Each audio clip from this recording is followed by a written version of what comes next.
পৌষ সংক্রান্তির দিন পারলে চুপচাপ পুড়িয়ে দিন এই একটি জিনিস, ঘরের সমস্ত বাস্তুদোষ দূর হবে, প্রচুর অর্থ আসবে। নমস্কার বন্ধুরা, আধ্যাত্মিক দর্শন চ্যানেলে আপনাদের সবাইকে জানাই স্বাগত। আশা করছি প্রত্যেকেই ভালো আছেন এবং সুস্থও আছেন। সামনেই আসতে চলেছে পৌষ সংক্রান্তি। 14ই জানুয়ারি বুধবার পৌষ সংক্রান্তির দিন অথবা মকর সংক্রান্তি পালিত হবে।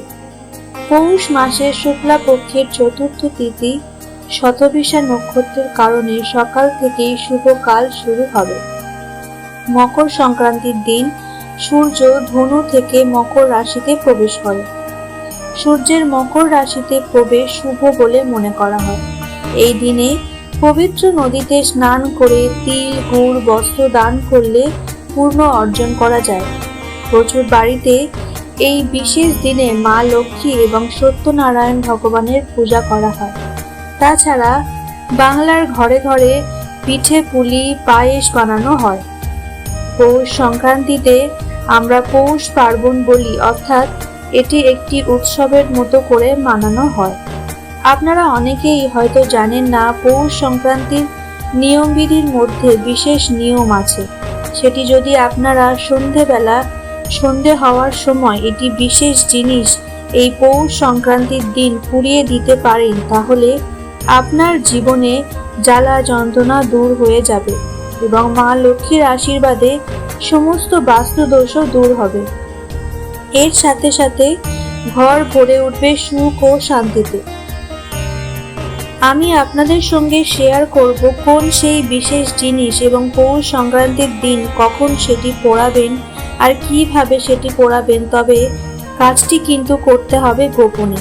সমস্ত কিছু জানানোর জন্যে আমার সকল দর্শক বন্ধুদের কাছে অনুরোধ করব, যদি ভিডিওটি ভালো লেগে থাকে তাহলে অবশ্যই একটি লাইক ও কমেন্টে জয় মা লক্ষ্মী দেবীর জয় একটিবার লিখে দেবেন।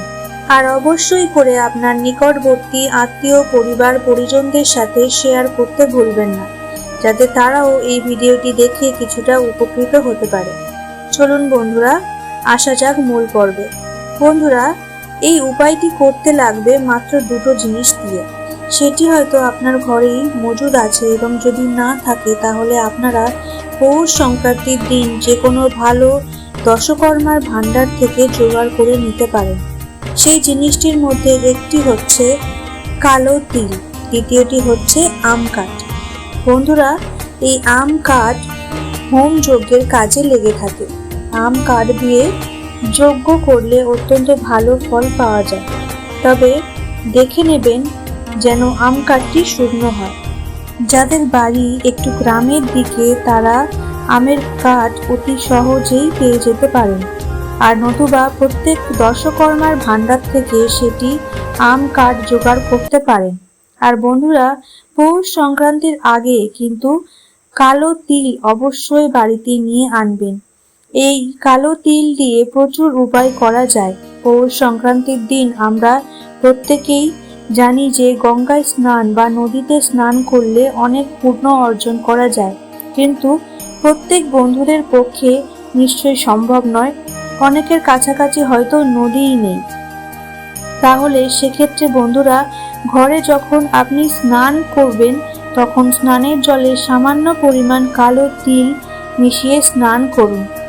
এর ফলে দুটি কাজ হবে। একটি হচ্ছে, আপনার উপর যদি কোনো কুনজর বা খারাপ নজর থেকে থাকে, এর ফলে আপনার চাকরি বাকরি বা ব্যবসার উন্নতি হচ্ছে না, বা প্রচণ্ড রকমভাবে শারীরিক অসুস্থতা আপনাকে গ্রাস করেছে, তাহলে শীঘ্রই তা কেটে যাবে। এবং দ্বিতীয় হচ্ছে, গ্রহদোষ যদি আপনার গ্রহদোষ থেকে থাকে, যার ফলে আপনার কাজে বারবার বাধা প্রাপ্তি হচ্ছেন, তাহলে সেই গ্রহ দোষ থেকেও ধীরে ধীরে আপনি বিরত হবেন যদি আপনি পৌষ সংক্রান্তির দিন স্নানের জলে কালো তিল মিশিয়ে স্নান করেন। এরপর দ্বিতীয় কাজটি করবেন, সেটি হচ্ছে আপনার ঘর বাড়ি সেই দিন কিন্তু অত্যন্ত ভালো করে পরিষ্কার পরিচ্ছন্ন রাখবেন। পৌষ সংক্রান্তির দিন অনেক বাড়িতেই মা লক্ষ্মী অথবা সত্যনারায়ণ ভগবানের পূজা হয়ে থাকে। অনেক বাড়িতে মা লক্ষ্মীর বার্ষিকী পূজাটাও পৌষ সংক্রান্তির দিনেই হয়ে থাকে। তাছাড়া এই দিন প্রত্যেক বাড়িতে নানা প্রকার পিঠে পুলি পায়েস হয়ে থাকে। যাদের বাড়িতে মা লক্ষ্মীর বার্ষিকী পূজা হয় না তারাও এই দিন নিত্য পূজাটি একটু বিশেষভাবে করে থাকেন এবং ঠাকুরকে ভোগ দেওয়া হয় নানা প্রকার পিঠে পুলি পায়েস ইত্যাদি। পৌষ পার্বণের দিন প্রথমে ঠাকুরকে দেওয়া হয়, এরপরই বাড়ির সবাই পিঠে পুলি গ্রহণ করে থাকেন। এইগুলি তো গেল ছোটখাটো নিয়ম বিধি। তার সাথে সাথে 2 দিন বাড়ির যে সদর দরজা বা মুখ্য দরজায় অবশ্যই কিন্তু একটু জল ঢেলে দেবেন। জল ঢালার পরেই কিন্তু আপনি ঘর থেকে বেরোবেন। সদর দরজায় শুকনো অবস্থায় কিছু ঘর থেকে বেরোনো ভালো নয়, তাহলে এই কতকগুলি কাজ কিন্তু আপনি করে নেবেন।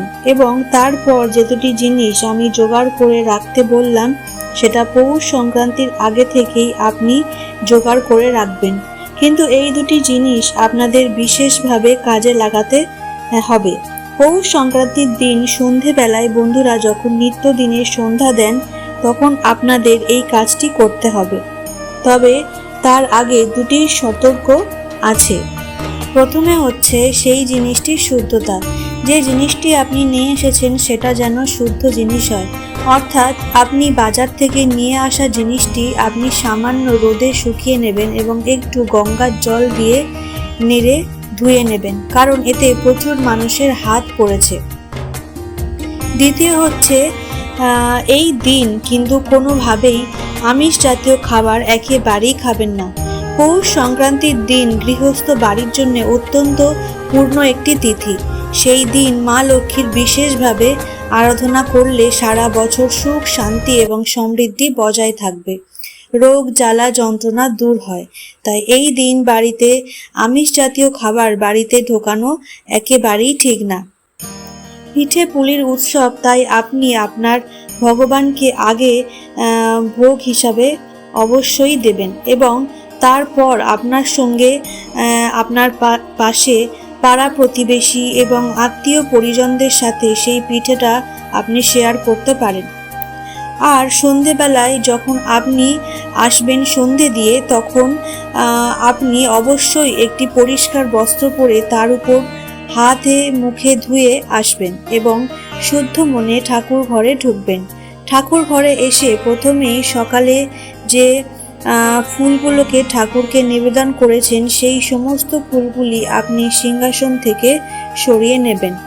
সিংহাসন পরিষ্কার করে নিয়ে আপনি প্রতিদিন এবং ধূপকাঠি ঘুরিয়ে দেবেন। বন্ধুরা, ধুনুচির মধ্যে আপনি আম কাঠের টুকরোগুলি নিয়ে নেবেন।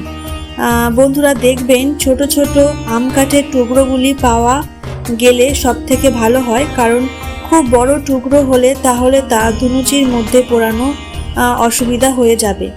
এবং তাছাড়াও বন্ধুরা যজ্ঞের কুণ্ড পাওয়া যায়, তার মধ্যেও আপনারা এই কাজটি করতে পারেন, নতুবা আপনি একটু ধুনুচির মধ্যেই করে নিতে পারেন। এটি ছোট ছোট সহজেই আম কাঠের টুকরো দিয়ে হয়ে যাবে এবং তারপর সেটি গাওয়া ঘি এবং সহযোগ দিয়ে দেবেন এবং সেটি জ্বালিয়ে দেবেন এবং তারপর যখন এটি জ্বলন্ত হয়ে যাবে তখন তার মধ্যে দিয়ে দেবেন কালো তিল। বন্ধুরা, এই যে ধোঁয়াটি তৈরি হচ্ছে সেই ধোঁয়াটি যেন আপনারা প্রত্যেকটি ঘরের মধ্যে পৌঁছায়, সেই বিষয়ে বিশেষভাবে খেয়াল রাখবেন। যখন এটি আপনি জ্বালাবেন তখন আপনি সেই সময়ের জন্য দরজা জানলাগুলি বন্ধ করে দেবেন, যাতে আপনার বাড়ির প্রত্যেকটা ঘরের কোণাতেই যেন সেই ধোঁয়া এবং আগুনের তাপ পৌঁছাতে পারে। বন্ধুরা, এই জিনিস দুটির মধ্যে এমন শক্তি আছে যে ঘরের বাতাবরণকে সম্পূর্ণরূপে শুদ্ধ করে তুলতে পারে। বন্ধুরা, আজকের মতো ভিডিও এখানেই শেষ করছি। দেখা হবে আবার অন্য কোনো ভিডিওতে।